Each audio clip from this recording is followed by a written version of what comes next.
Senior কে junior, তোমাদের বাড়ি কোথায়, লিভিং এ কেন থাকো, কিভাবে ফ্যামিলি। এক্সকিউজ মি, চলো। কোথায়? আরে আপনার কোশ্চেন অ্যান্সারের ভিডিও বাকি আছে, আপনি ভুলে গেছেন? লোককে কিউএনএ ভিডিও দিতে হবে। চলো, দাঁড়িয়ে আছি। अभी मजा आएगा ना भिड़ो। আরে দাঁড়া, ইন্ট্রো দিতে ভুলে গেছি। চলো, ইন্ট্রোটা তোমাদের দিয়ে দিই। Hello everyone, welcome back to our channel guys. And আজকে আমরা করতে চলেছি question and answer. Sorry, QnA video. তো Yes. অনেক দিনের অপেক্ষার পর আজকে হতে চলেছে কিউএনএ ভিডিও। এন্ড আমরা আজকে তোমাদের সব কোশ্চেনের অ্যান্সার দেব।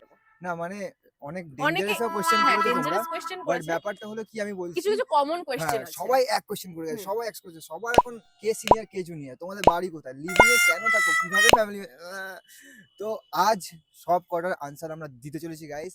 তো লেটস গো, তোমাদেরকে এক একটা করে আনসার দিতে হবে।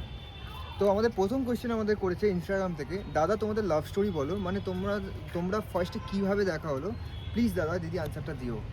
তো আমাদের লাভ স্টোরির উপর মানে প্রথম আমাদের লাভ স্টোরির উপর ভিডিও অলরেডি আমাদের পোস্ট করা আছে, তো তোমরা ইউটিউবে সেটা দেখে নিতে পারবে। শর্টে বললে আমাদের কোথায় দেখা হয়েছিল সেটা হচ্ছে ইনস্টাগ্রামে প্রমোশনের। হ্যাঁ ফার্স্ট, হ্যাঁ তুমি বলো, সেটা দিয়া ভালোভাবে তোমাদের বলতে পারবে, সে তো তুমি বলো।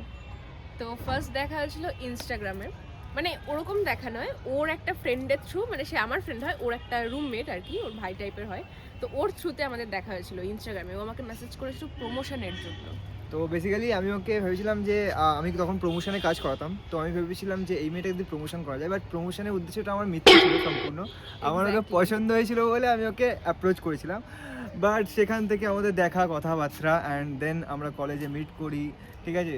তো তারপর আমরা ডেটে যাই, তারপর আমরা দুনকে জানি, অ্যান্ড সেখান থেকে আমাদের গল্প শুরু হয়। সম্পূর্ণ ভিডিও তোমাদের দেখতে পেয়ে যাবে, চ্যানেলে অলরেডি আপলোড করা হয়েছে ফার্স্ট ভিডিও এর সাথে আমার। তো ওখানে কিছু ওকে, তো আকাশ কিন্তু এখানে নেই, এটা একটা ছোট্ট টুইস্ট, এটা র্যাপিড ফায়ার। তো দেখবো ওর কি কি পছন্দ আর আমার কি কি পছন্দ, মানে মেলে কিনা পছন্দ। ওকে, এখানে একজন লিখেছে মাউন্টেন নাসি, অবভিয়াসলি মাউন্টেন। ইনডোর আর আউটডোর? আউটডোর। ফুচকা আর মোমো? বোথ। আইসক্রিম আর এখানে কি, ও না, ফুচকা মোমো আর আইসক্রিম ছিল এটা। ফুচকা মোমো আর আইসক্রিম। Rice, bread. আচ্ছা, রাইস আর ব্রেড। রাইস। কলেজ ডেজ আর উইকেন্ড অবভিয়াসলি। কলস আর টেক্সট? কলস। তো র্যাপিড ফায়ারের কোশ্চেন দিয়ে অলরেডি দিয়ে দিয়েছে, এবার দেখবো যে ওর পছন্দ আমার পছন্দ মেলে কিনা, ঠিক আছে। Mountain sea mountain, indoor outdoor football obviously, phuchka momo ice cream. এটা খুব টাফ কোয়েশ্চেন, বাট আইসক্রিম ভাই, and phuchka also both. Rice bread, rice ভাই, বাঙালি হয়ে যদি রাইস না পছন্দ করো, কি পছন্দ করেছো। কলেজ ডেজ উইকেন্ড, কলেজ তো আমি যাই না বলতে গেলে, উইকেন্ডস অ্যান্ড কলস টেক্সট। ভাই টেক্সটে মানুষের ইমোশন শেয়ার করা যায় না, তো অবভিয়াসলি কলস। তো নেক্সট কোয়েশ্চেন করেছে সৈকত, তোমাদের মধ্যে ঝামেলা হলে সেটা তোমরা কেমনভাবে হ্যান্ডেল করো, ঠিক এই এটা আমি বলতে চাই। ওকে। সেটা হচ্ছে, ঝামেলা হয়, অবভিয়াসলি প্রচুর ঝামেলা হয়, কিন্তু হ্যান্ডেল করি মানে কি, একজন যদি অ্যাগ্রেসিভ হয় আরেকজনকে একদম কাম থাকতে হয়। যেমন আমি, ও প্রচুর রেগে যায়, প্রচুর মানে প্রচুরই বিভৎস রেগে যায়, আমি সেখানে একদম চুপচাপ থাকি। আর মেয়েদেরকে বলছি এটা বিশেষ করে, মেয়েরা উল্টে ঝগড়া করো না, ছেলেদের মন এমনি আস্তে আস্তে গলে যাবে। তারপরে ও এসে মামা সরি, এরকম করে না, এরকম মোটেও করে না, ইটস রং। তো guys, Saikat thank you so much for this question. এবার আমরা নেক্সট তো শান্ত থাকো, এমনি ছেলেরা নেক্সট কোয়েশ্চেনটা এপিক আছে ভাই, আমি বলছি। আর দিদির স্কিন কেয়ার প্রোডাক্টসের নাম আর রুটিনটা শেয়ার করে দাও। আমি কোনো স্কিন কেয়ার ইউজার আমি বলছি স্কিন কেয়ার ওর থেকে বেশি আমি করি, আমাকেই কোশ্চেনটা করা উচিত ছিল, তুমি ওকে কোশ্চেন করলে। এক্স্যাক্টলি। হ্যাঁ, তো ওর বদলে আমি বলে দিচ্ছি, তোমরা যদি স্কিন কেয়ারে আমাকে অনেক সময় জিজ্ঞাসা করো, তো বেশি কিছু নয়, তোমরা একটা ভালো একটা ক্লিনজার বা ফেস ওয়াশ ইউজ করো তোমাদের স্কিন টাইপ অনুযায়ী, অ্যান্ড ময়শ্চারাইজার ইউজ করো, অ্যান্ড সানস্ক্রিন ইউজ করো, বাস।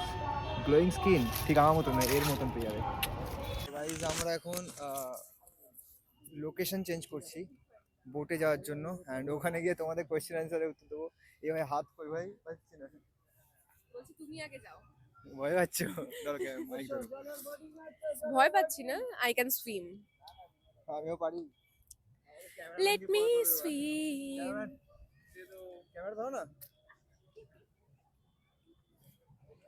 আরে ভাই ধরো। এইবার পড়াবে তুহিনকে। पेशेंट हूँ मैं। দেখতে পাচ্ছ কত স্ট্রাগল করছি, লাইক করো তো দেখি তোমরা। কাম কাম বেবি। সো আমাদের নেক্সট কোয়েশ্চেন করেছে শুভ, আমাকে একটু শিখিয়ে দাও না কি করে ভালো গার্লফ্রেন্ড পাবো। আচ্ছা, তো গার্লফ্রেন্ড পাওয়ার জন্য কিছু শেখা বা পড়ার এই, এটা বিষয় তুমি নেই। বলবে কেন, মেয়ে মেয়ে কিভাবে পাবে বলেছো, আমি বলবো। না, দেখো আমি বলছি কিভাবে ভালো গার্লফ্রেন্ড পাবে, ঠিক আছে, না তুমি বলো। আচ্ছা, তো যেটা বলছিলাম, শেখা পড়ার কোনো বিষয় নেই। ঠিক টাইমে ঠিক পার্সন, মানে তোমার জীবনে যে রয়েছে সে তোমার কাছে এমনিই চলে আসবে। সো সো ওয়েট করতে হবে না, নিজের উপর খেটে যাও, নিজের উপর পরিশ্রম করো, মানুষ এক্সপ্লোর করো, মানুষজনের সাথে মেশো, অ্যান্ড দেন তুমি পেয়ে যাবে, একদিন না একদিন গিয়ে পেয়ে যাবে। কোয়েশ্চেন করেছে রাহুল, আচ্ছা দাদা বলো আগে ছেলেদের টাকা কামানো উচিত নাকি মেয়েদের সাথে রিলেশনশিপ যাওয়া উচিত? এই কোয়েশ্চেনের উত্তরটা আমি তোমাদের দিচ্ছি। দেখো, মেন ব্যাপারটা হচ্ছে, আমি অনেকবারই শুনেছি যে আগে নিজের উপর ফোকাস করো, অনেক অনেক টাকা কামাও, মেয়েরা লাইন দিয়ে দেবে। ভাই না, যারা অ্যাকচুয়ালি লাইন দেবে তারা সবাই তোমার টাকার জন্য লাইন দেবে, ঠিক আছে। অ্যান্ড আমি মনে করি গোল্ডই, যতই তুমি গোল্ড মানে কামিয়ে নাও না কেন, তোমার থেকে বেশি গোল্ড কেউ কামিয়ে বসে থাকবে। তো যারা তোমার সাথে থাকবে যেসব মেয়েগুলো, তারা তোমার থেকে বেশি উপরে লোকেদের কাছে যখন তখন চলে যেতে পারে, অ্যান্ড কেউ নিয়ে চলেও যাবে, তুমি ইনসিকিউরিটিতে থাকবে। তো আমি এটাই বলবো যে এক্সপিরিয়েন্স করো, রিলেশনশিপ জিনিসটা এক্সপিরিয়েন্স করো, যে রিলেশনশিপ কিভাবে একটা ভালো রিলেশনশিপ করতে হয়, কিভাবে একটা মানুষের সাথে চলতে হয়, কিভাবে, তাই না, ঠিক বলছি কি? তো কিভাবে একটা মানুষের সাথে চলতে হয়, কারণ তুমি যখন এক্সপিরিয়েন্স করবে তখন তুমি সেই জিনিসটা বুঝতে পারবে। যখন তোমার কাছে টাকা চলে আসবে পরে, তখন তুমি বুঝতে পারবে যে অ্যাকচুয়ালি কোন মানুষটা তোমার জন্য, অ্যাকচুয়ালি কোন মানুষটা তোমার মানে পার্সোনালিটি রেখে এসছে, ঠিক আছে। তো ওটাই বলবো তোমাদেরকে, যেসব মানুষরা বলে যে আগে টাকা কামাও অনেক অনেক, দেন তারপর রিলেশনশিপ যাও, মেয়েরা লাইন লেগে যাবে, মেয়েদের লাইন লেগে থাকবে ভাই। তুমি যদি টাকা, তোমার কাছে অনেক টাকা থাকলে, কিন্তু এটা মাথায় রাখবে তোমার থেকেও বেশি কেউ টাকা কারো কাছে থাকবে, ঠিক আছে, তুমি যতই টাকা কামিয়ে নাও তোমার থেকে বেশি কারো কাছে থাকবে। তো সেই সূত্রে তোমরা, যখন তোমাদের কাছে কিছু থাকবে না, তখন যেই মেয়ে আসবে তোমার পার্সোনালিটি দেখে, তোমার মধ্যে কতটা জেদ আছে সাকসেস হওয়ার জন্য, তোমাকে যে ভালোবেসে আসবে, তো তখন তুমি করবে। তো এই কোয়েশ্চেনের উত্তর আমি ওটাই দেবো, টাকা তুমি কবে না কবে কামিয়ে নিতে পারবে, বাট একটা ভালো মানুষ পেতে গেলে তোমাকে মানুষজনের সাথে মিশতে হবে, রিলেশনশিপ জিনিসটাকে এক্সপিরিয়েন্স করো, ঠিক আছে, খারাপ ভালো সব কিছু আসবে, ঠিক আছে, এই নয় যে প্রথমেই তুমি তোমার মনের মতন মানুষ পেয়ে যাবে। আমার যখন খারাপ সময় তখনই ছিল, ঠিক আছে, অ্যান্ড এখন যদি আমার কাছে অনেক টাকা চলে আসে, আমি জানি এই মেয়েটা, ঠিক আছে, দেখা ওকে, দেখাচ্ছিস তো, তো এই মেয়েটা আমার যদি খারাপ সময় আসে ও তাও আমার পাশে থাকবে। বাট তোমার কাছে যখন অঢেল টাকা থাকবে, যদি সেই মেয়েটা কোনো মেয়ে আসে, সেই মেয়ে তোমার খারাপ সময়ের সময় তোমাকে ছেড়ে চলে যাবে।